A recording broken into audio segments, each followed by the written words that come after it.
झोपण्यापूर्वी खोबरेल तेल चेहऱ्याला लावून झोपावं म्हणजे काय होतं तर चेहरा मॉइश्चराइज्ड होतो, हायड्रेट होतो आणि कोरडेपणा दूर होतो. डार्क सर्कल जर असतील आणि डाग असतील तर अँटीऑक्सिडंट्समुळे या त्वचेवरील डाग सगळे निघून जातात. तसेच पिंपल्स जर असतील तर अँटी बॅक्टेरियल गुणधर्म असल्यामुळे त्या जंतूंना ते नष्ट करून चेहरा अगदी सॉफ्ट होतो.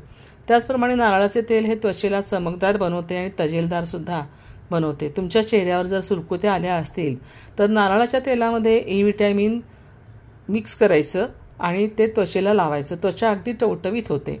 तसेच सनबर्नपासून सुद्धा संरक्षण होतं आणि त्वचेची दाहकता नारळाच्या तेलामुळे खूप कमी होते. डेड स्किन जर असेल ती रिमूव्ह होते. त्वचेचे एक्सफोलिएशन जे असतात ते गुळगुळीत होऊन त्वचा सॉफ्ट होते. डोळ्याखाली जर सूज असेल तर डोळ्याभोवतीची सूज आहे ती कमी होते. त्वचा तुमची मऊ आणि कोमल राहते आणि रात्री झोपताना अधिक निरोगी आणि तजेलदार तुम्हाला दिसेल. तेव्हा नेहमी रात्री झोपण्यापूर्वी हे खोबरेल तेल लावून नक्की झोपा.